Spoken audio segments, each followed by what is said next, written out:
आज की वीडियो में हम आंध्र प्रदेश सर्किल के एमटीएस पोस्टमैन के 2024 के क्वेश्चन पेपर को सॉल्व करेंगे।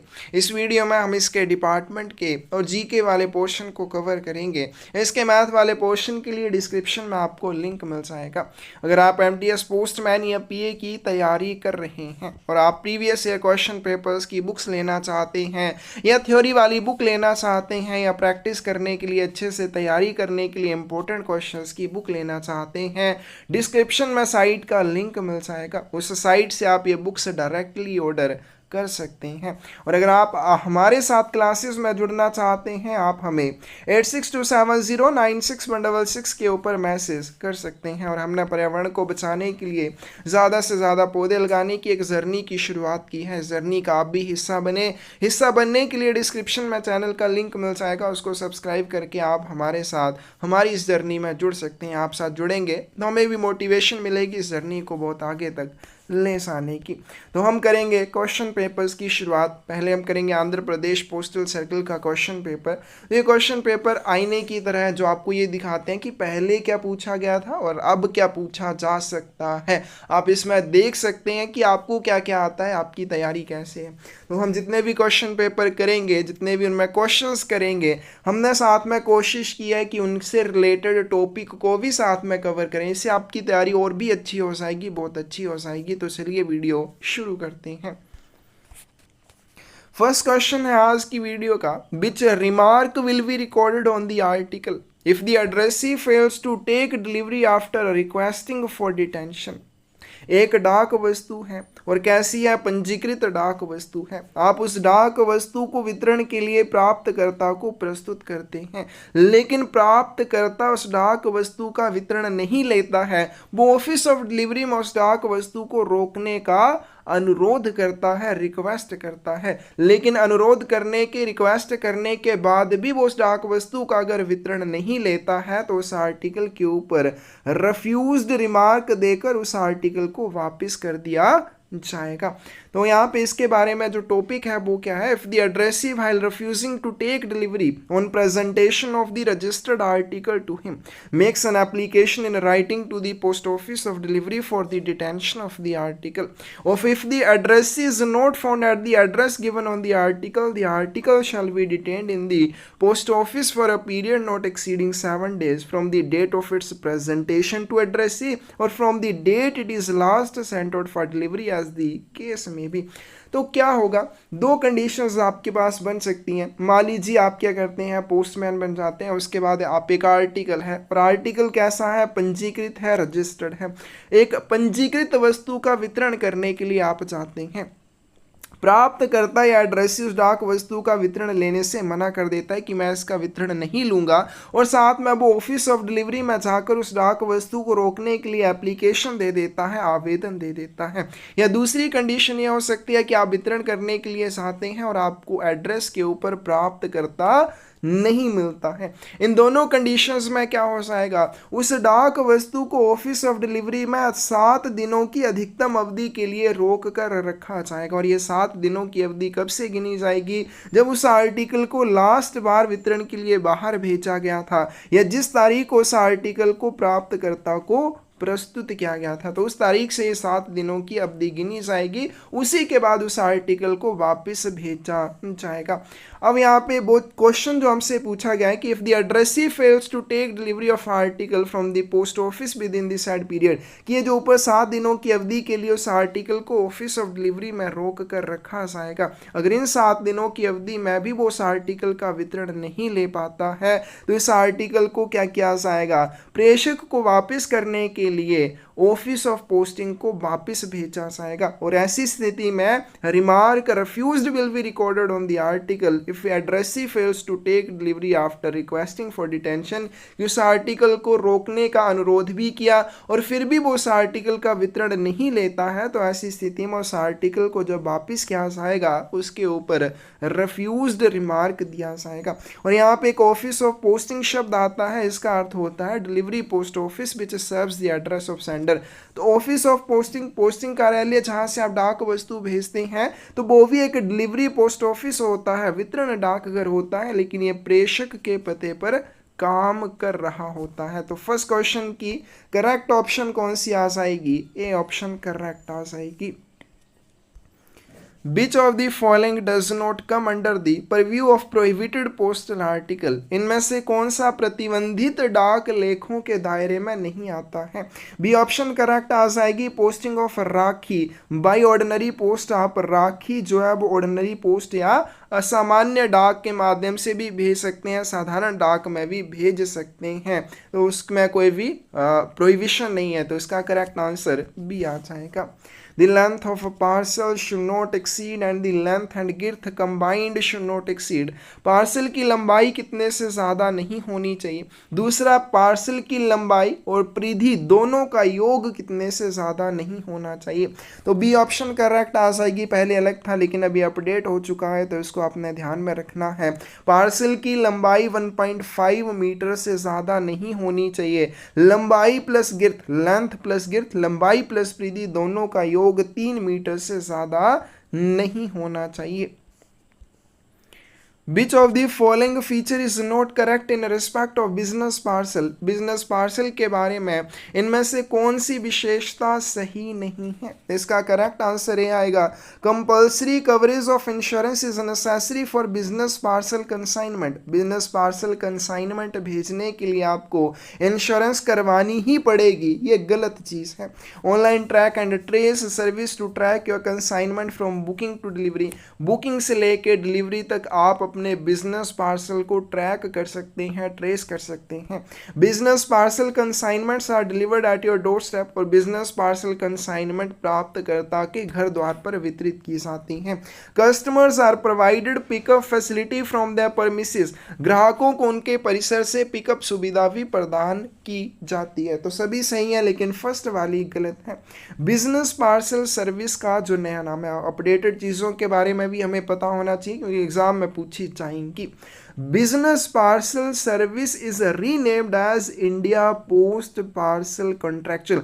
अब देखिए हमारे पास जो पार्सल पोस्ट सर्विस थी उसका नया नाम क्या है? India post parcel. और जो बिजनेस पार्सल सर्विस थी उसका नया नाम क्या है? इंडिया पोस्ट पार्सल कॉन्ट्रैक्चुअल है। बड़े अच्छे से याद रखना। Pricing tariff slab extra is the same as existing, और जो भी इसकी प्राइसिंग थी, टैरिफ थे या स्लैब थे, यानी स्लैब क्या चीज़ होती है, जैसे 0 से 500 ग्राम तक इतने चार्जेस लेंगे, इसको कहते हैं स्लैब्स।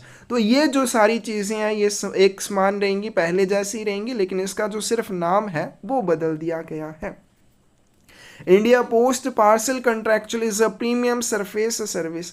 तो ये जो बिजनेस पार्सल है, अब जिसे इंडिया पोस्ट पार्सल कॉन्ट्रैक्चुअल कहा जाएगा, प्रीमियम सरफेस सर्विस है। To suit the requirements of business customers for the economical and reliable distribution solution, weight up to 35 kilograms. अब देखो बहुत सारे लोग कन्फ्यूजन में है कि जो पार्सल है उसका मैक्सिमम वेट कितना हो सकता है, 20 किलोग्राम या 35 किलोग्राम।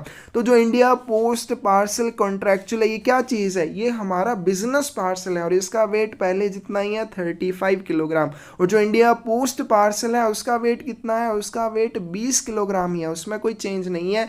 जो इंडिया पोस्ट पार्सल कॉन्ट्रैक्चुअल है वो वास्तव में क्या चीज़ है? बिजनेस पार्सल है और उसका वेट 35 किलोग्राम्स होगा। और इसकी अगर हम डायमेंशंस की बात करें तो इसकी लेंथ जो है, या आप कह सकते हैं कोई एक डायमेंशन 150 सेंटीमीटर यानी कि 1.5 मीटर से ज़्यादा नहीं होनी चाहिए, और लेंथ प्लस ग्रेटेस्ट सर्कमफ्रेंस दोनों का योग 300 सेंटीमीटर से ज़्यादा नहीं होना चाहिए।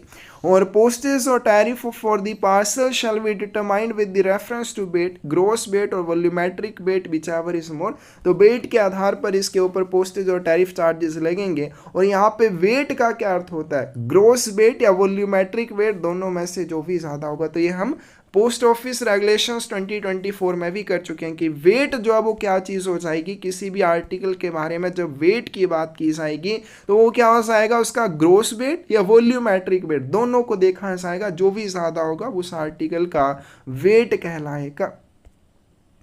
Official website of India Post Payments Bank, India Post Payments Bank की आधिकारिक वेबसाइट कौन सी है? www.ippvonline.com है।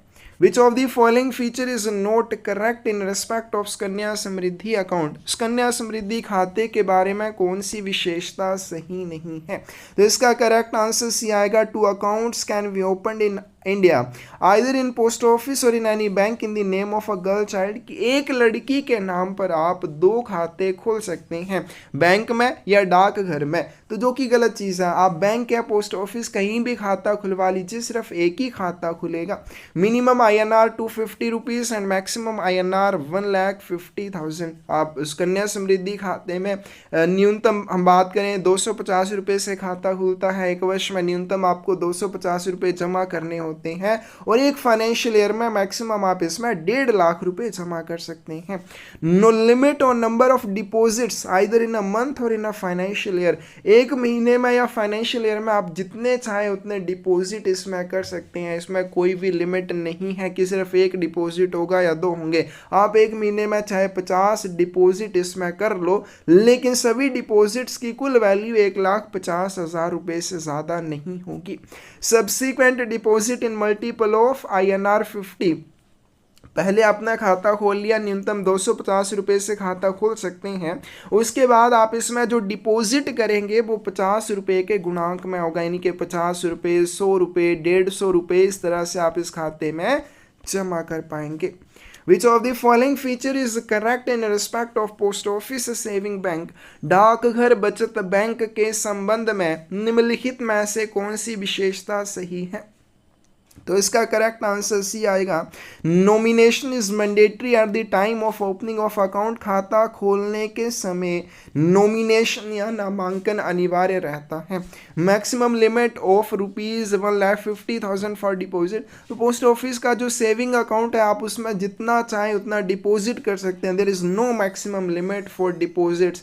Minimum withdrawal of amount is 100, जो ये भी गलत है कि आप खाते से अगर निकासी करना चाहते हैं न्यूनतम 50 रुपए की निकासी कर सकते हैं, इससे कम नहीं कर सकते, ज़्यादा कर सकते हैं। Only one account can be opened by an individual as a single account, single account या एकल खाते के रूप में एक व्यक्ति केवल एक ही खाता ओपन कर सकता है, लेकिन यहाँ पे बोला है वो जितने चाहे उतने खाते ओपन कर सकता है, जो कि गलत हो जाएगा। Which of the following feature is not correct in respect of PLI endowment assurance policy?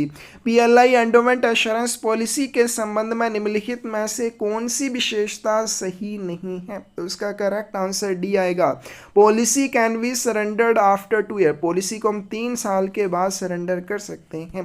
तो एंडोमेंट एश्योरेंस पॉलिसी की बात करें, मिनिमम या मैक्सिमम एज क्या है एंट्री के लिए? 19 to 55 ईयर्स है।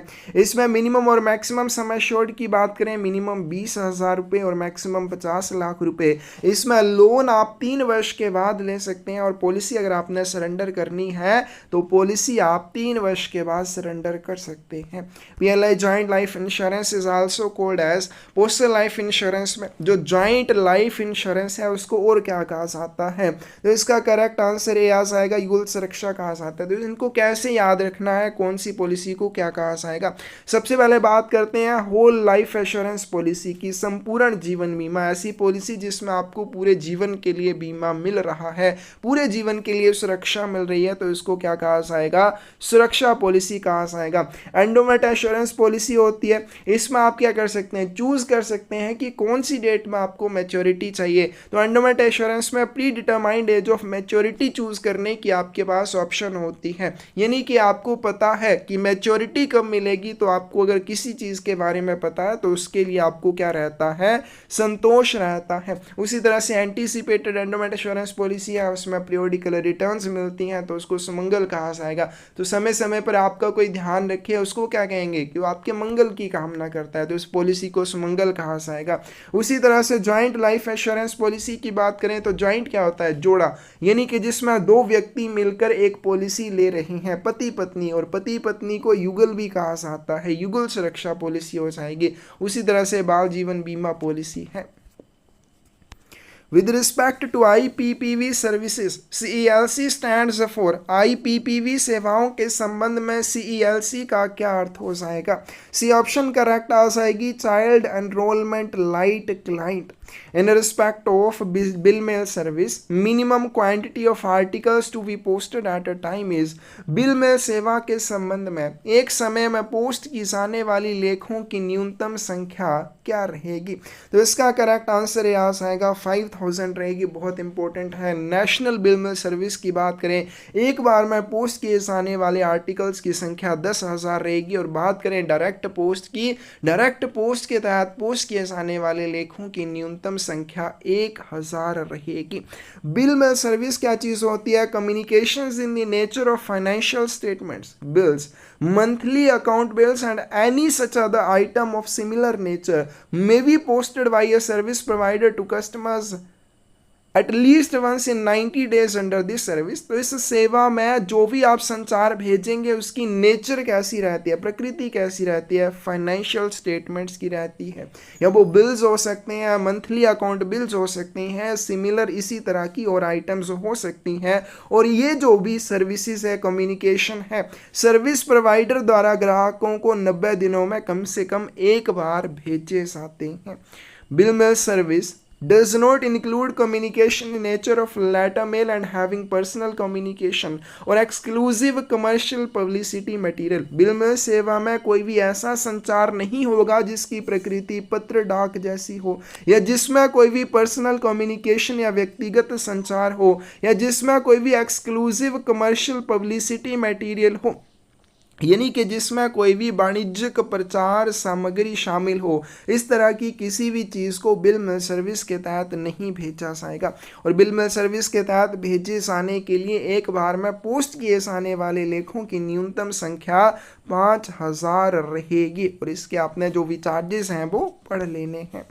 नेक्स्ट आते हैं, philatelic bureau deals with, philately bureau किस चीज से संबंधित है? ये ऑप्शन करेक्ट आ जाएगी, कलेक्शन ऑफ पोस्टेज स्टैम्प्स, डाक टिकटों के संग्रह से जुड़ा हुआ है। Which of the following statement is not correct, इनमें से कौन सी स्टेटमेंट सही नहीं है? इसका करेक्ट आंसर सी आएगा, registered articles can be addressed to post box, पंजीकृत लेख पोस्ट बॉक्स को संबोधित किए जा सकते हैं, जो कि गलत है, नहीं किए जा सकते। तो ये इसकी अगर हम पूरी लाइन की बात करें, रजिस्टर्ड आर्टिकल्स किसी ऐसे व्यक्ति को भेजे जा सकते हैं जिसने पोस्ट बॉक्स किराए पर ले रखा हो, यानी कि care of post box number करके इनको भेजा जा सकता है। लेकिन डायरेक्टली बिना किसी व्यक्ति को शामिल किए हुए, बिना किसी एड्रेसी के नाम के डायरेक्टली आप इनको पोस्ट बॉक्स को संबोधित करके नहीं भेजेंगे। आगे चलते हैं, is the stationary office situated in the headquarters of RMS division. कौन सा ऐसा कार्यालय है जो आरएमएस डिवीजन के मुख्यालय में स्थित होता है और एक स्टेशनरी ऑफिस है? ये स्टेशनरी ऑफिस क्या होता है? क्या यहाँ पे स्टेशनरी मिलती है? नहीं। रेलवे में सर्विस में दो तरह के कार्यालय होते हैं, एक स्टेशनरी, दूसरे ट्रैवलिंग। स्टेशनरी जो स्थिर कार्यालय होते हैं, ट्रैवलिंग ऑफिस जो एक जगह से दूसरी जगह पे भी जाते हैं काम करने के लिए। ऑफिस नहीं जाता है, ऑफिस के लोग जाते हैं। तो यहाँ पे हमसे पूछा गया स्टेशनरी ऑफिस के बारे में जो आरएमएस डिवीजन के हेडक्वार्टर में स्थित होता है। करेक्ट आंसर ये आ जाएगा, इसे हेड रिकॉर्ड ऑफिस कहा जाएगा। Head record office is a stationary office situated at the headquarters of RMS division which in addition to ordinary duties of record office is entrusted with the preparation salary and contingent bills for the entire division. तो ये जो head record office होता है ये क्या करता है? Record office के जो भी सामान्य कर्तव्य हैं उनका पालन करता है। इसके अलावा इसको कुछ और भी काम दिए जाते हैं। और क्या काम दिए जाते हैं? पूरे डिवीजन के लिए सैलरी और कॉन्टीजेंट बिल्स को तैयार करना और उनसे जुड़े हुए अकाउंट्स को संभाल के रखना, ये सारी चीज़ें हेड रिकॉर्ड ऑफिस द्वारा देखी जाती हैं। और हेड रिकॉर्ड ऑफिस का officer in charge head record officer होता है। But is a collection of phased unregistered articles of the letter mail securely tied with the check slip at the top। पत्र mail के अपंजीकृत लेखों का एक समूह जिसमें शीर्ष पर सुरक्षित रूप से एक जांच पर्ची बंधी होती है, उसे हम क्या कहते हैं? बी ऑप्शन करेक्ट आ जाएगी, उसे लेबल्ड बंडल कहते हैं। ये लेबल्ड बंडल की डेफिनेशन है।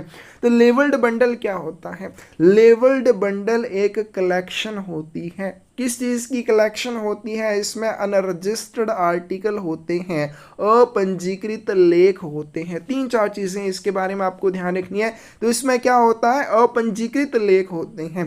कौन से लेख होते हैं? सिर्फ पत्र डाक के, पार्सल डाक के लेख नहीं होंगे, इसमें पत्र डाक के लेख होंगे। और कैसे होंगे? अपंजीकृत होंगे। तीसरी बात, वो फेज्ड होंगे।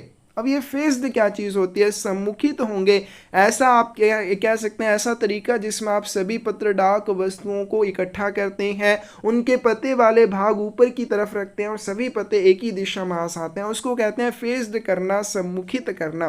तो ये सम्मुखित आर्टिकल होते हैं, अपंजीकृत होते हैं, पत्र डाक के होते हैं और इनके ऊपर जांच पर्ची बंदी होती है, चेक स्लिप बंदी होती है। इसको हम लेबल्ड बंडल कहते हैं।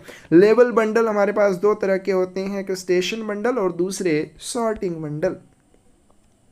By whom A orders are issued, A आदेश किसके द्वारा जारी किए जाते हैं? बी ऑप्शन करेक्ट आ जाएगी, सुपरिटेंडेंट और सीनियर सुपरिटेंडेंट ऑफ आरएमएस। इन्हें रेलवे मेल सर्विस के अधीक्षक या वरिष्ठ अधीक्षक के द्वारा जारी किया जाता है। 3 तरह के आदेशों के बारे में हम करेंगे। सबसे पहले ए ऑर्डर्स की बात करते हैं। R orders issued by a superintendent RMS prescribing changes in sorting list.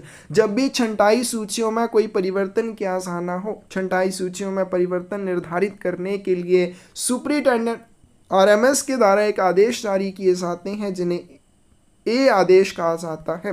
फिर बी ऑर्डर्स की बात करें। R orders issued by a superintendent RMS for the guidance of the subordinates in the performance of their duties in mail offices on all subjects except alteration in sorting list.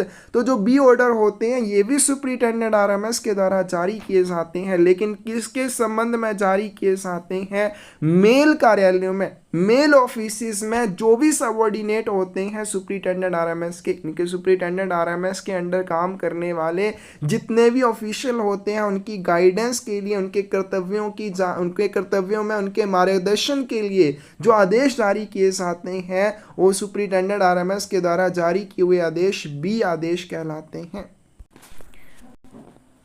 The letter T will be prefixed to letter B in the case of B orders issued in connection with the disposal of camp articles and camp bags for high officials on tour। अब दौरे पर जो भी उच्च अधिकारी जाते हैं उनके शिविर आर्टिकल्स या शिविर बैग्स के निपटान के संबंध में जब सुपरिटेंडेंट आरएमएस के द्वारा बी ऑर्डर जारी किए जाते हैं तो उन बी ऑर्डर्स के आगे टी शब्द लगता है, तो वो क्या बन जाते हैं?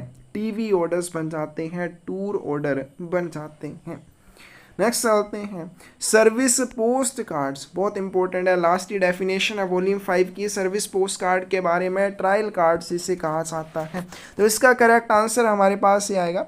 सर्विस पोस्ट कार्ड जो M26A के ऊपर बनाया जाता है, which are employed for the purpose of determining the relative advantage of alternative mail routes और the cause of detention to articles are called as. सेवा पोस्ट कार्ड जो वैकल्पिक मेल मार्गों के सापेक्ष लाभ या लेखों के अवरोध का कारण निर्धारित करने के उद्देश्य से उपयोग किए जाते हैं, इनको ट्रायल कार्ड कहा जाता है। कौन से फॉरम के ऊपर बनते हैं? M26A फॉरम के ऊपर बनते हैं। Trial card contains on the back the following printed columns. अब ये जो ट्रायल कार्ड होते हैं इनके बैक साइड पर कुछ प्रिंटेड कॉलम होते हैं। क्या क्या होते हैं? Source of receipt, remarks, misconnection, manner of disposal, date, stamp of office और section, signature of head sorting assistant और पोस्ट मास्टर और सुपरवाइजर। तो इस तरह से 5 कॉलम इसके पीछे बने होते हैं।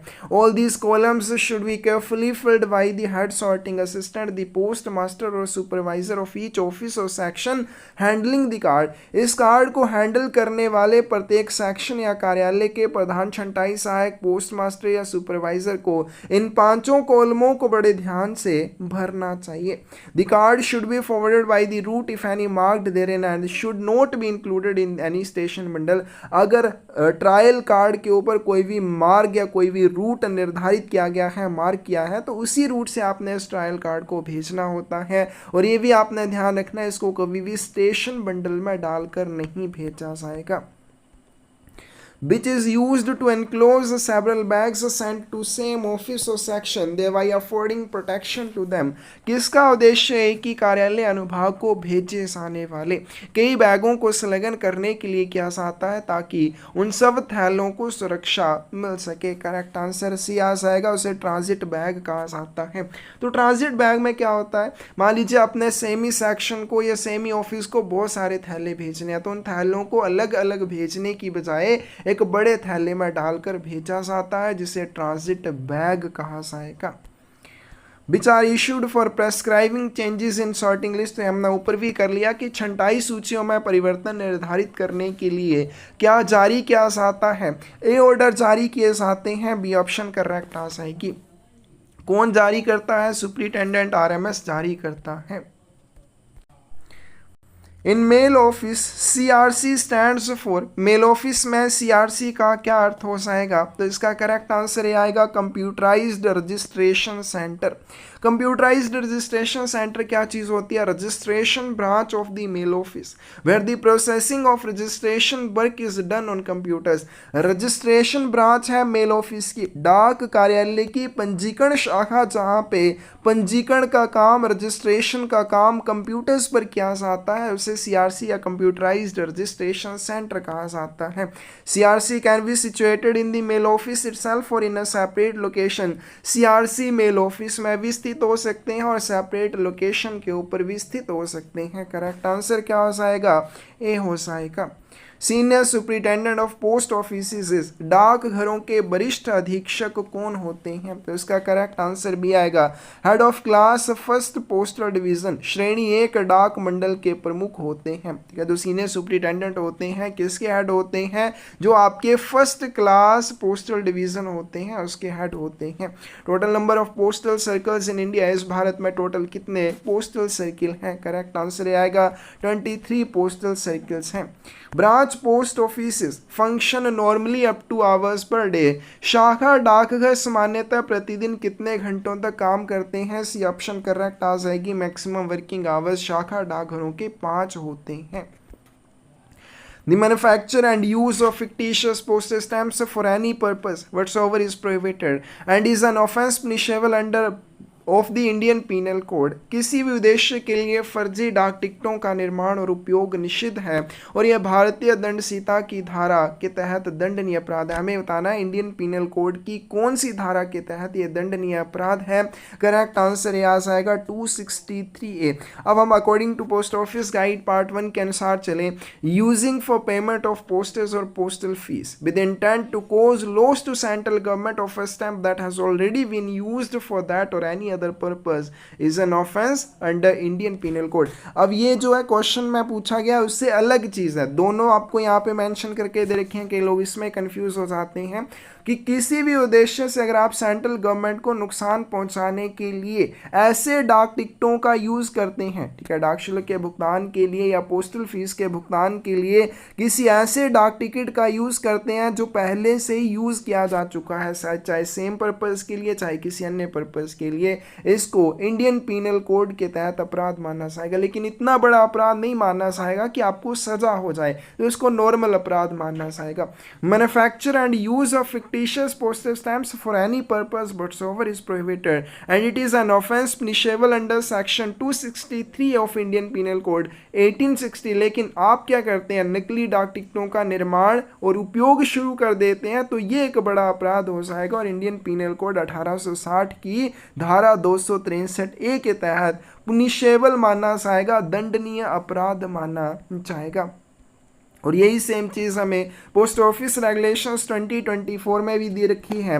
The illegal manufacturing and usage of postage stamps such as forced, counterfeit और fictitious postage stamps shall be punishable under the applicable of the land for the time being enforced. तो इनको भी क्या माना गया, पुनिशेबल माना गया है, इनको भी दंडनीय माना गया है। Every letter, packet or parcel has to be stamped with the date stamp of at least how many post offices during transit।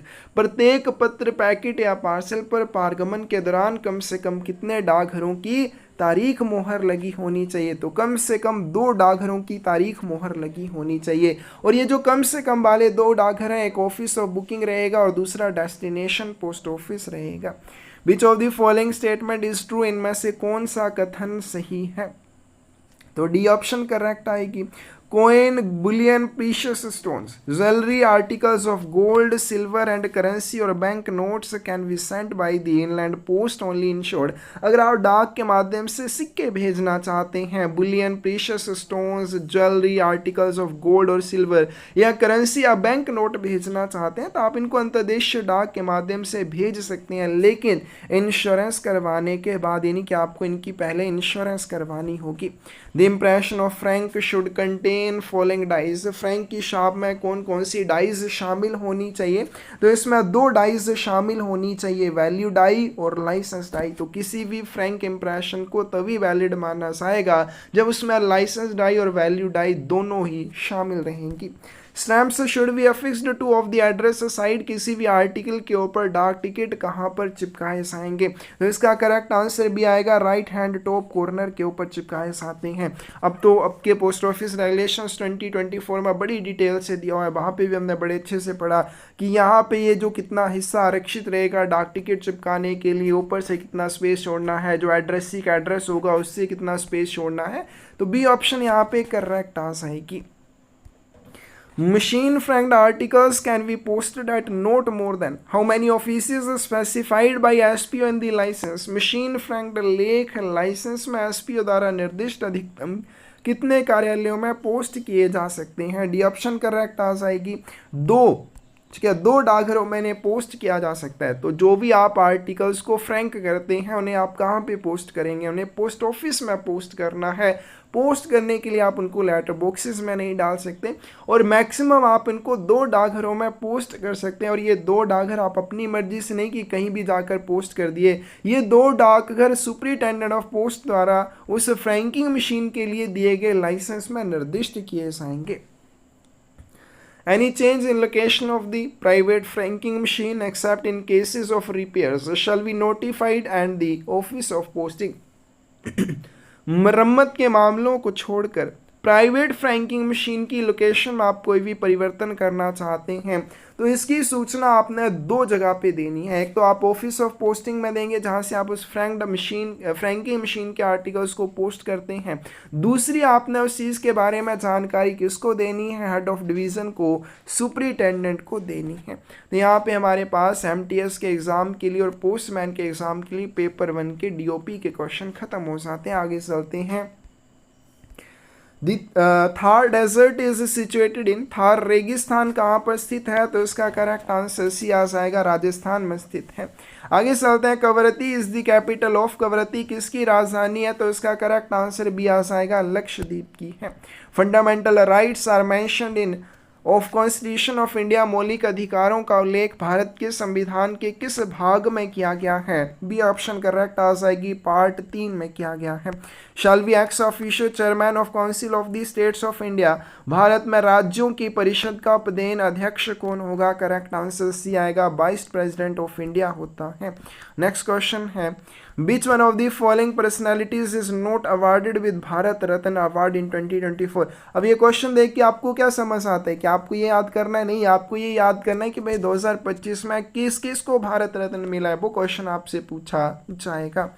Who was the captain of Indian women cricket team during World Cup T20 held in 2023?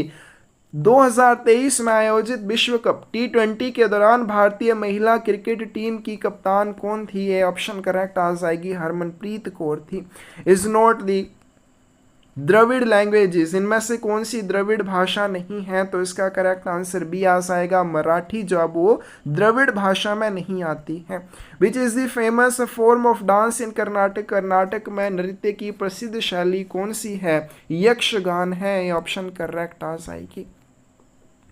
Imagine that you are attending to clearance of letter books in your office, and while clearing the letter box you find a currency note of 200 rupees in letter box. What should be your response to this situation? मान लीजिए आप letter box की निकासी कर रहे हैं और उसमें से आपको 200 रुपये का नोट मिलता है, तो आपका क्या एक्शन होना चाहिए? Hand it over to postmaster to the department to credit it. इसे जमा करने के लिए विभाग के पोस्ट मास्टर को आपने सौंप देना है, मेरी तरह जेब में डाल के चल नहीं देना है। आगे चलते हैं। Imagine that you are attending to payment of money order in your beat and an aged woman gives you a tip of 20 rupees on payment of old age pension money order to हर।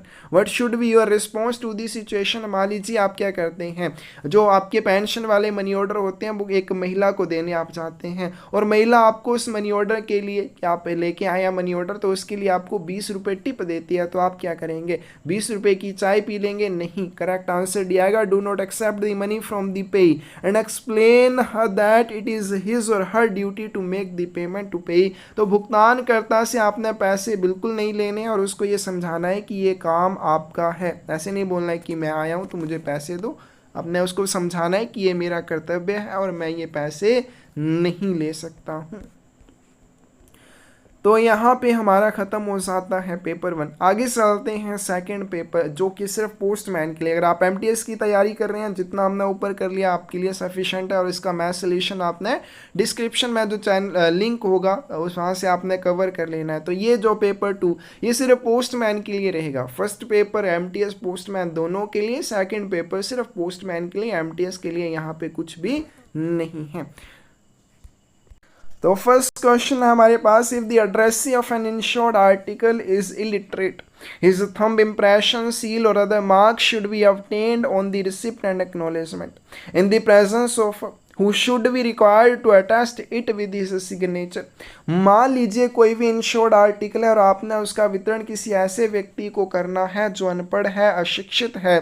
ऐसी स्थिति में आप क्या करेंगे? रसीद और पावती पर उस अनपढ़ व्यक्ति के अंगूठे का निशान या उसने कोई सील बनवा रखी है या अन्य कोई इंप्रेशन बनवा रखी है तो वो प्राप्त कर लेंगे। लेकिन कैसे प्राप्त करेंगे? अकेले में नहीं करेंगे, आपको एक रेजिडेंट विटनेस की प्रेजेंस में ये काम करना है, और रेजिडेंट विटनेस से आपने उस व्यक्ति के अंगूठे के निशान, सील या मार्क को अटेस्टेड जरूर करवा लेना है, सत्यापित करवा लेना है। If a registered article of letter और parcel mail is to be delivered to an illiterate addressee, his seal और other mark should be taken on the receipt and acknowledgement and attested by the postman. अगर पंजीकृत डाक वस्तु की बात करें तो पंजीकृत डाक वस्तु के मामले में पोस्टमैन क्या करेगा? तो अगर कोई भी पत्र या पार्सल डाक का पंजीकृत लेख किसी ऐसे व्यक्ति के लिए आता है जो अनपढ़ है, अशिक्षित है, आपने क्या करना है? आपने डायरेक्टली जाना है, रजिस्टर्ड आर्टिकल उस अनपढ़ व्यक्ति को देना है, उसके अंगूठे का निशान आपने रिसिप्ट या एक्नॉलेजमेंट के ऊपर ले लेना है और स्वयं पोस्टमैन के द्वारा उसको अटेस्ट किया जाएगा। पंजीकृत डाक वस्तु के मामले में अटेस्टेशन स्वयं पोस्टमैन करता है।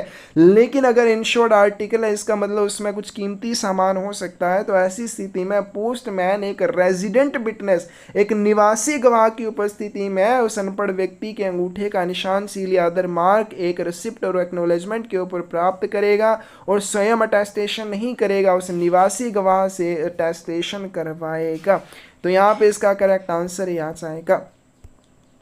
Which of the following statement is not correct with respect to payment of electronic money orders addressed to minors? नाबालिगों के लिए भेजे गए इलेक्ट्रॉनिक मनी ऑर्डर के भुगतान के संबंध में निम्नलिखित में से कौन सा कथन सत्य नहीं है? डी ऑप्शन करेक्ट आ जाएगी, सभी सही हैं। Where the minor is under years of discretion and is living with his parent or lawful guardian, payment should be made to the parent or guardian on his signing the electronic money order on behalf of the minor। तो मान लीजिए जो नाबालिग है वो विवेकाधीन आयु के अंतर्गत है, यानी कि अभी तक वो इतना बड़ा नहीं हुआ है कि वो इस लेन देन की प्रकृति को समझ सके, अभी वो छोटा है इस बात को समझने के लिए। और वो कहाँ पे रहता है? अपने माता पिता या वैध अभिभावक के साथ रह रहा हो, तो वहाँ पर माता पिता या वैध अभिभावक नाबालिग की ओर से इलेक्ट्रॉनिक मनी ऑर्डर के ऊपर हस्ताक्षर करेंगे और इलेक्ट्रॉनिक मनी ऑर्डर का भुगतान उसके माता पिता या अभिभावक को कर दिया जाएगा। where the minor is under years of discretion and is not living with his parent or guardian, payment should be made to person in whose care and custody the minor for the time being.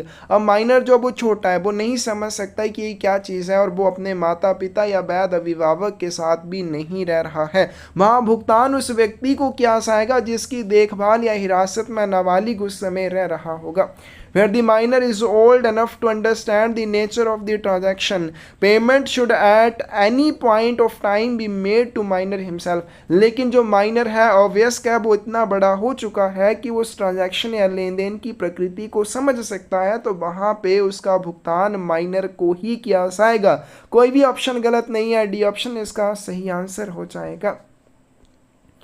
A postman is forbidden to deliver any article on which any postage or custom duty is due, and any sum is to be recovered as in the case of BP article until. कोई भी डाकिया उस समय तक किसी भी article को deliver करने से मना कर सकता है. कौन सी आर्टिकल की बात किया? जिस पर कोई भी कस्टम ड्यूटी या पोस्टेज चार्जेस ड्यू हैं या अदर कोई चार्जेस रिकवर करने हैं, जैसे मान लीजिए वीपी आर्टिकल है, तो आप पोस्टमैन है, आप क्या करते हैं, एक ऐसा आर्टिकल डिलीवर करने चाहते हैं जिसके ऊपर अभी आपने कोई चार्जेस एड्रेसी से लेने हैं, और तब तक आप उस आर्टिकल को वितरित करने से मना कर सकते हैं जब तक कि आप प्राप्तकर्ता क्या नहीं करता है, full amount to be recovered has been paid, कि जो राशि आपने रिकवर करनी है प्राप्तकर्ता से, जब तक प्राप्तकर्ता से आप वो राशि रिकवर नहीं कर लेते तब तक आप उस आर्टिकल का वितरण नहीं करेंगे, आपको उस आर्टिकल का वितरण करने के लिए मना किया जाएगा.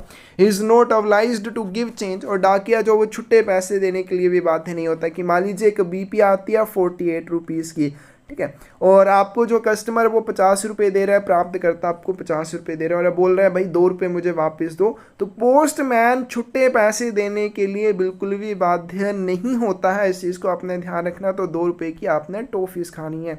If any unnecessary delay occurs in the payment of the address of the charges recoverable on an article, postman is authorized to take the article back to post office. अब क्या हुआ, आप एक वीपी आर्टिकल का वितरण करने चाहते हैं और जो एड्रेसी है वो जानबूझकर पैसे देने में देरी कर रहा है, तो आपके पास क्या ऑप्शन है, आप उस डाक वस्तु को डाक घर वापस ले जाने के लिए अधिकृत रहेंगे. तो इसका करेक्ट आंसर हमारे पास ए आ जाएगा. Used up postman's book should be kept on record in the. उपयोग हो चुकी पोस्टमैन बुक को रिकॉर्ड में कहाँ पर रखा जाएगा? सी ऑप्शन करेक्ट आ जाएगी, डिलीवरी डिपार्टमेंट में रखा जाएगा. Every postman must keep a book in form MS-27 in which before proceeding on his beat he should enter the particulars of the electronic money orders and other articles entrusted to him for payment or delivery. प्रत्येक डाकिये को MS-27 प्रपत्र के ऊपर एक पुस्तक का रख रखाव करना होता है, और उस डाकिये को अपनी गश्त में जाने से पहले कुछ ऐसे आर्टिकल होते हैं जैसे रजिस्टर्ड आर्टिकल हैं, इलेक्ट्रॉनिक मनी ऑर्डर हैं, इंश्योर्ड आर्टिकल हैं, उनके विवरण इस पुस्तक में दर्ज करने होते हैं. If a postman's beat extends beyond a single town or village, he must in addition to the postman's book keep. यदि किसी डाकिये की गश्त एक कस्बे या गांव से आगे तक फैली हुई हो, ठीक है, कोई डाकिया है और उसका जो बीट है या उसकी जो गश्त है, उसका जो कार्यक्षेत्र है वो एक गांव या एक कस्बे से ज़्यादा है, तो उस डाकिये के पास क्या क्या होगा, उसकी पोस्टमैन बुक होगी और उसके साथ उसके पास विलेज पोस्टमैन्स विजिट बुक भी होगी. If a postman's beat extends beyond a single town और village, he must in addition to postman's book keep a village postman's visit book. अब पोस्टमैन बुक के बारे में तो हमने कर लिया, MS-27 के ऊपर बनती है, उसी तरह से उसे विलेज पोस्टमैन विजिट बुक का रख रखाव भी करना होगा जो MS-86 के ऊपर बनती है. And perform all the duties of a village postman in connection therewith, और साथ में ग्रामीण डाकिये के जो भी कर्तव्य होते हैं वो उस पोस्टमैन को करने पड़ेंगे जिसकी बीट एक गांव या कस्बे से ज्यादा हो. When the superintendent so directs, he will be supplied with the book of receipt. अब इस तरह का पोस्टमैन कोई भी डाकिया है, अगर सुपरिटेंडेंट निर्देश देता है तो उस डाकिये को बुक ऑफ रिसिप्ट्स रसीदों की पुस्तक भी दी जाएगी to enable him to accept and grant receipt for registered articles of the letter mail, ताकि वो पत्र डाक के पंजीकृत लेखों को एक्सेप्ट कर सके और उनके लिए रिसिप्ट भी जारी कर सके. In RMS, insurance seal must always remain in possession of the who will be held responsible for its safe custody. RMS में जो बीमा सील होती है हमेशा किसके कब्जे में रहनी चाहिए, जिसे इसकी सुरक्षित अभिरक्षा के लिए जिम्मेदार ठहराया जाएगा। बी ऑप्शन करेक्ट आ जाएगी, हेड सॉर्टिंग असिस्टेंट। तो RMS में जो इंश्योरेंस सील होती है हेड सॉर्टिंग असिस्टेंट के कब्जे में रहती है। और ये दी किसको जाती है? Each set of sorting mail office supply with an insurance seal. Sorting mail office या छंटाई डाक कार्यालय के प्रत्येक सेट को इंश्योरेंस सील की आपूर्ति की जाती है। बड़े ध्यान से, सॉर्टिंग मेल ऑफिस, सिर्फ सॉर्टिंग मेल ऑफिस के प्रत्येक सेट को इसकी आपूर्ति की जाती है। It is enclosed in a box provided with the lock and की। अब इसके साथ एक बॉक्स भी दिया जाता है, बॉक्स के साथ ताला और चाबी भी दिए जाते हैं। और इंश्योरेंस सील हमेशा प्रधान छंटाई सहायक के कब्जे में रहेगी, जो इसकी सुरक्षित अभिरक्षा के लिए जिम्मेदार रहता है। Which of the following are not the contents of the portfolio supplied to mail office or transit section? निम्नलिखित में से कौन सी डाक कार्यालय या परिवहन अनुभाग को आपूर्ति किए गए पोर्टफोलियो की सामग्री नहीं है? तो पहले हम पोर्टफोलियो की बात करें, किसको दिया जाता है?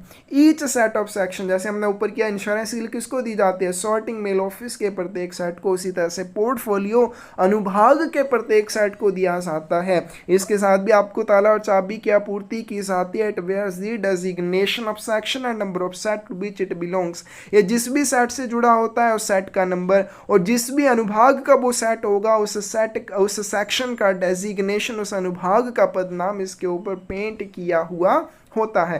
तो हम बात कर रहे हैं कि इसमें क्या क्या सामग्री होती है, बड़ी सारी सामग्री इसमें होती है। तो यहाँ पे इसका करेक्ट आंसर डी आएगा।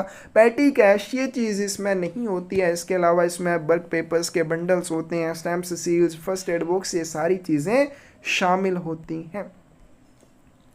Who is required to submit to superintendent or superintendent sorting as the case may be through the record officer a daily report? कौन इस बात के लिए जिम्मेदार है कि अधीक्षक को रिकॉर्ड अधिकारी के माध्यम से एक डेली रिपोर्ट प्रस्तुत की जाए? तो इसका करेक्ट आंसर यहाँ आएगा, हेड सॉर्टिंग असिस्टेंट, प्रधान छंटाई सहायक इस चीज़ के लिए जिम्मेदार होता है। Head sorting assistant is required to submit to superintendent और superintendent sorting as the case may be through the record officer daily report in which the irregularities observed by him और reported to him by other sorting assistants of the set must be brought to notice. बहुत important है, ये जो daily report होती है प्रधान छंटाई सहायक के द्वारा तैयार करके सुपरिटेंडेंट को सबमिट की जाती है, लेकिन वो डायरेक्टली नहीं करता है। कैसे करता है? रिकॉर्ड ऑफिसर के माध्यम से करता है। इस डेली रिपोर्ट में क्या शामिल होता है? हेड सॉर्टिंग असिस्टेंट जो भी इरेगुलरिटीज देखता है, जो भी अनियमितताएं देखता है, या सेट के अन्य सॉर्टिंग असिस्टेंट उसे जो भी अनियमितताएं या इरेगुलरिटीज बताते हैं, उन सारी इरेगुलरिटीज को, अनियमितताओं को इस डेली रिपोर्ट में दर्ज करके सुपरिटेंडेंट को भेजा जाएगा। Daily report should be written by the set written by the head sorting assistant from the rough notebooks of the set। और ये जो डेली रिपोर्ट होती है कहाँ से लिखी जाती है? बहुत बार ये क्वेश्चन पूछा गया, तो इसे सेट्स की रफ नोटबुक से लिखा जाता है। नेक्स्ट चलते हैं। Issued by the superintendent shows the quantity और number of articles of stationery to be supplied to each set of every section and mail office in the division. अधीक्षक द्वारा जारी की गई, हमें बताना है अधीक्षक द्वारा ऐसा क्या जारी किया जाता है जो डिवीजन के प्रत्येक अनुभाग और मेल कार्यालय के प्रत्येक सेट को आपूर्ति की जाने वाली स्टेशनरी के लेखों की संख्या और क्वांटिटी को दर्शाती है। तो इसका करेक्ट आंसर हमारे पास भी आएगा, स्टेशनरी दर सूची इन सारी चीज़ों को दर्शाती है। स्टेशनरी सूची अधीक्षक RMS के द्वारा जारी की जाती है। Mail abstract is divided into which two parts. Mail सार को किन दो भागों में बांटा जाता है? तो इसका करेक्ट आंसर भी आ जाएगा, मेल एब्स्ट्रैक्ट को मेल्स और बैग्स इन दो भागों में बांटा गया है। अब बात करें मेल एब्स्ट्रैक्ट जब ट्रांजिट सेक्शंस या परिवहन अनुभागों के लिए बनाया जाएगा M42 के ऊपर बनेगा, और जब इसे मेल ऑफिस के लिए बनाया जाता है M43 के ऊपर बनेगा। During the mail exchange, the mail agent और mail guard of mail office should, डाक के आदान प्रदान के दौरान मेल कार्यालय के मेल एजेंट या मेल गार्ड को क्या करना चाहिए? अब यहाँ पे बहुत सारे लोग कंफ्यूज होते हैं, तो अभी आपका कंफ्यूजन यहाँ पे दूर करेंगे। अब देखो, या तो मेल ऑफिस का मेल एजेंट या मेल गार्ड होगा, या फिर अनुभाग का मेल एजेंट या मेल गार्ड होगा। दोनों में क्या फ़र्क है? अगर हम मेल ऑफिस के मेल एजेंट या मेल गार्ड की बात करें, ये बड़े शरीफ होते हैं। ये क्या करते हैं, पहले आगे भेजी जाने वाली डाक को सौंप देते हैं, उसके बाद अपने कार्यालय के लिए आई डाक का वितरण लेते हैं। ठीक है, क्या हो जाएगा, मेल ऑफिस के मेल एजेंट या मेल गार्ड मेरी तरह शरीफ होते हैं, जो डाक पहले भेजनी है ये सौंप देंगे भरोसा करके, फिर अपने कार्यालय की डाक का वितरण लेते हैं। तो इसका करेक्ट आंसर सी आएगा। First make over the bags for dispatch and then take delivery of those of office, के आगे प्रेषित किए जाने वाले थैलों को पहले ये सौंप देते हैं, फिर अपने कार्यालय के लिए आए थैलों का वितरण लेते हैं। अगर हम बात करें मेल एजेंट या मेल गार्ड की, जो सेक्शन या अनुभाग के होते हैं, ये क्या करते हैं, ये पहले अपने कार्यालय के लिए आए थैलों का वितरण लेते हैं, फिर आगे प्रेषित की जाने वाली डाक को सौंपते हैं। तो यहाँ पे आपने ये पढ़ लेना है, आपको अच्छे से समझ आ जाएगा। नेक्स्ट क्वेश्चन है, of the case transit bag is to be forwarded in a sealed cover, case transit bag की किस चीज़ को सीलबंद लिफाफे में भेजा जाना चाहिए? करेक्ट आंसर हमारे पास ये आ जाएगा, केस ट्रांजिट बैग की चाबी को हमेशा सील्ड कवर में भेजा जाएगा। Who must always be, which must always be closed and sealed in presence and under direct supervision of head sorting assistant, head mail guard और mail agent। किस चीज़ को हमेशा प्रधान छंटाई सहायक, प्रधान मेल गार्ड या मेल एजेंट की उपस्थिति में तथा उनकी प्रत्यक्ष देख रेख में बंद और सील किया जाना चाहिए? करेक्ट आंसर डी आ जाएगा। ट्रांजिट बैग को हमेशा बंद और सील करने के लिए किसकी प्रेजेंस चाहिए या किसका डायरेक्ट सुपरविजन चाहिए? Head sorting assistant, head mail guard या मेल एजेंट का सुपरविजन चाहिए। Which of the following irregularities need to be reported by head sorting assistant in his daily report if noticed? निम्नलिखित में से कौन सी ऐसी अनियमितताएं हैं यदि देखी जाएं तो प्रधान छंटाई सहायक को अपनी दैनिक रिपोर्ट में इसकी सूचना देनी होगी? तो इसका करेक्ट आंसर हमारे पास डी आ जाएगा। Absence of a carrier appointed to receive or deliver mail, डाक को प्राप्त करने या वितरित करने के लिए अगर कोई वाहक अपॉइंट किया है और वो एब्सेंट था, उस चीज़ के बारे में, उस अनियमितता के बारे में हेड सॉर्टिंग असिस्टेंट अपनी डेली रिपोर्ट में सुपरिटेंडेंट को बताएगा। Receipt of a bag in damaged condition, अगर कोई भी थैला क्षतिग्रस्त स्थिति में प्राप्त होता है, या फिर इनसबऑर्डिनेशन और neglect of rules on the part of staff, staff द्वारा या कर्मचारियों द्वारा नियमों की अवज्ञा या अवहेलना की जाती है, उपेक्षा की जाती है, उसके बारे में भी हेड सॉर्टिंग असिस्टेंट अपनी डेली रिपोर्ट में सुपरिटेंडेंट को बताएगा। आगे चलते हैं।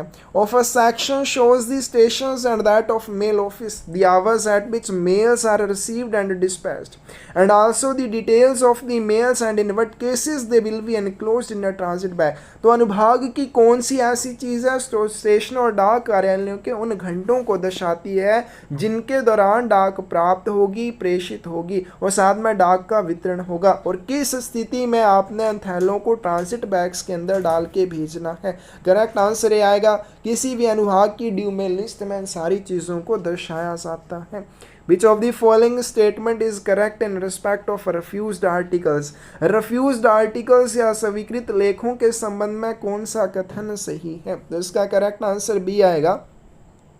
Addressee of an article is not bound to pay the amount due on it to the post office if he does not want to take delivery of it। मान लीजिए आपके लिए एक आर्टिकल आता है और उसके ऊपर 10 रुपये ड्यू चार्जेस हैं, लेकिन आप उस आर्टिकल का वितरण नहीं लेना चाहते हैं, तो आप ड्यू चार्जेस का भुगतान करने के लिए जिम्मेदार नहीं होंगे। A parcel redirected to any place served by land post bill except where the original address and the substituted address are within the delivery area of same post office or are within the same post town be chargeable in respect of each redirection will further postage amounting to।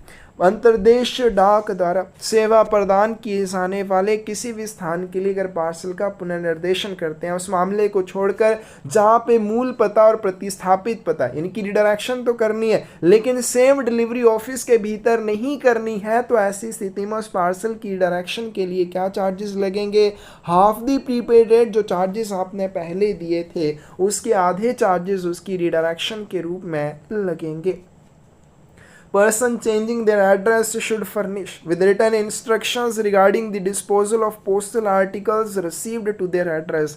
अपना पता बदलने वाले व्यक्तियों को उनके पते पर प्राप्त डाक सामग्री के निपटान के संबंध में लिखित अनुदेश किसे प्रस्तुत करने होंगे? करेक्ट आंसर डी आ जाएगा।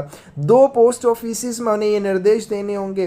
To the post office both at place which they are leaving and at the place to which they are going. जिस स्थान पे वो जा रहे हैं उस डाकघर में भी वो निर्देश देंगे और जिस स्थान से वो जा रहे हैं उस स्थान के डाकघर में भी वो अपने निवास स्थान परिवर्तन के बारे में निर्देश देंगे। Instructions must be simple and direct. जो भी निर्देश दिए जाएंगे वो कैसे होने चाहिए? बिल्कुल सिंपल होने चाहिए और डायरेक्ट होने चाहिए। Instructions must state whether they are intended to apply to all postal articles and instructions only for addresses articles और also to his family members. निर्देशों में ये भी बताया जाएगा कि ये निर्देश क्या केवल निर्देश देने वाले व्यक्ति के लेखों के ऊपर लागू होंगे या उसके परिवार के सदस्यों के लेखों पर भी लागू होंगे। कॉम्प्लिकेटेड और कंडीशनल इंस्ट्रक्शंस और anything in nature of tour programme will not be attended to. कोई भी आपके जटिल या सशर्त निर्देश यानी कि कोई शर्त वाले कंडीशन वाले निर्देश हैं उनके ऊपर कोई भी ध्यान नहीं दिया जाएगा। Articles addressed to deceased persons are ordinarily dealt with in the same manner as। मृत व्यक्तियों को संबोधित लेखों को सामान्यतः कैसे निपटाया जाएगा?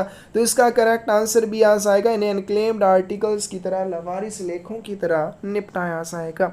In case where the transmission और delivery of letters would be delayed by dispatch और delivery at same time of books, pattern और sample packets other than registered newspapers और parcels, such articles may be held back in office of posting। अब यहाँ पे example लेते हैं कि आपके पास एक ऐसी कंडीशन बन जाती है, एक तरफ आपके पास क्या है? बुक, पैटर्न या नमूना पैकेट है, दूसरी तरफ आपके पास पत्र है। अब अगर आप बुक, पैटर्न या नमूना पैकेट को भेजते हैं या वितरित करते हैं तो पत्रों के वितरण या प्रेषण में देरी हो जाएगी। तो ऐसी स्थिति में आप क्या कर सकते हैं? बुक, पैटर्न या नमूना पैकेट को एक अवधि के लिए रोक कर ऑफिस ऑफ पोस्टिंग में रख सकते हैं। तो इसका करेक्ट आंसर हमारे पास क्या आ जाएगा? यह आ जाएगा for a period not exceeding 1 day. और ये जो अवधि है इनको रोक कर रखने की 1 दिन की रहेगी। अब दूसरी तरफ अगर चले इनको क्या किया जा सकता है? In case where transmission or delivery of letters would be delayed by dispatch or delivery at same time of books, pattern or sample packet parcels, then such articles may be held back in office of posting for a period not exceeding 1 day। तो ऐसी स्थिति में आपके जो भी book, pattern है या sample packet है 1 दिन की अवधि के लिए इनको आप रोक कर रख सकते हैं और पहले आप लेटर्स को भेजेंगे या उनका निपटान करेंगे। दूसरी कंडीशन अगर यही same cheese office of delivery में होती है तो यहाँ पे पार्सल नहीं रोके जाएंगे। यहाँ पे बुक, पैटर्न या सैंपल पैकेट रोके जा सकते हैं लेकिन पार्सल नहीं रोके जाएंगे और इनको रोकने की अवधि क्या रहेगी? सिर्फ नेक्स्ट डिलीवरी से हो सकता है। एक ऑफिस में 1 दिन में 1 से ज़्यादा बार डिलीवरी होती है तो पहली डिलीवरी में अगर इनको ऑफिस ऑफ डिलीवरी में रोक लिया तो दूसरी डिलीवरी के दौरान इनका वितरण करना ही करना है और ऑफिस ऑफ पोस्टिंग में इनको 1 दिन की अवधि के लिए रोक कर रख सकते हैं। Which of the following works are not entrusted to head postman in larger offices? निम्नलिखित में से कौन सा कार्य बड़े कार्यालयों में प्रधान डाकिये को नहीं सौंपा जाता है? तो इसका करेक्ट आंसर डी आ जाएगा। देखिए जो प्रधान डाकिया होता है conveying money to and from the treasury, sub treasury और बैंक और टाउन सब ऑफिस, कोषागार, उप कोषागार, बैंक या नगर उप डाक घरों को नकदी लेकर जाना या बाहर से नकदी लेकर आना ये डाकिये का, प्रधान डाकिये का काम होता है। Taking out for delivery articles that have been returned by other postman as unclaimed और refused and to take up the work of any postman who may be temporarily absent. फिर किसी ऐसे डाकिये के स्थान पर काम करना जो अस्थायी रूप से उपस्थित है या अन्य डाकियों द्वारा जो भी आर्टिकल वापस लाए जाते हैं अनक्लेम्ड या रिफ्यूज्ड के रूप में उनको वितरण के लिए वापस लेकर जाना, तो ये सारी चीजें प्रधान डाकिये का काम होती हैं। Every postman must keep a book called postman book. प्रत्येक डाकिये को एक पुस्तक रखनी होती है जिसे पोस्टमैन बुक कहा जाता है। कौन से फॉर्म के ऊपर बनाई जाती है? तो इसका करेक्ट आंसर यहाँ से आएगा MS 27 के ऊपर इसे बनाया जाता है।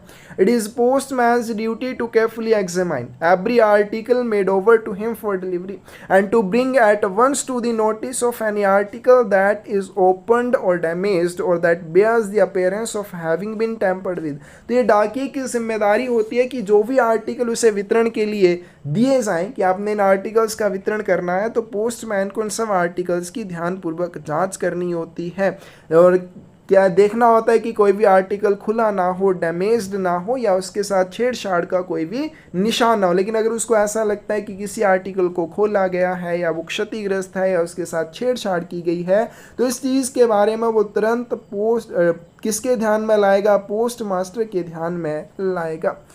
Book in forum RP53 denotes, RP53 कौन सी बुक होती है? करेक्ट आंसर बी आएगा, book of receipts for intimations and notice delivers. जो भी सूचनाएं या जो भी नोटिस वितरित किए जाते हैं उनकी रसीदों की पुस्तक RP53 के ऊपर तैयार की जाती है।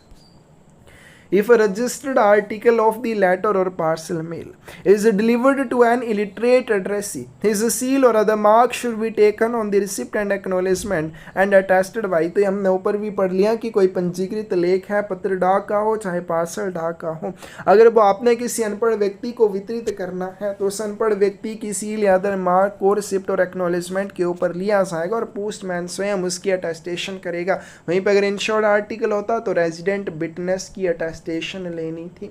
तो ये था हमारे पास आंध्र प्रदेश सर्कल का MTS पोस्टमैन का 2024 का क्वेश्चन पेपर। किसी भी क्वेश्चन में डाउट हो या आपको लगे आंसर गलत बताया गया है, कमेंट सेक्शन में आप ज़रूर उस चीज़ के बारे में बता सकते हैं। अगर आपको आपको प्रीवियस ईयर क्वेश्चन पेपर्स की बुक्स चाहिए तो बुक्स भी मिल जाएंगी। थ्योरी वाली बुक लेना चाहते हैं वो भी मिल जाएगी। इंपॉर्टेंट क्वेश्चन वाली बुक लेना चाहते हैं वो भी मिल जाएगी। कहाँ से मिलेगी? डिस्क्रिप्शन में साइट का लिंक मिल जाएगा, वहाँ से आप डायरेक्टली ऑर्डर कर सकते हैं। और हमारे साथ क्लासेस में जुड़ने के लिए आप हमें 8627096166 के ऊपर मैसेज कर सकते हैं। और पर्यावरण को बचाने की जर्नी में हमारे साथ जुड़ने के लिए डिस्क्रिप्शन में चैनल का लिंक मिल जाएगा, उसको आप सब्सक्राइब कर सकते हैं। धन्यवाद।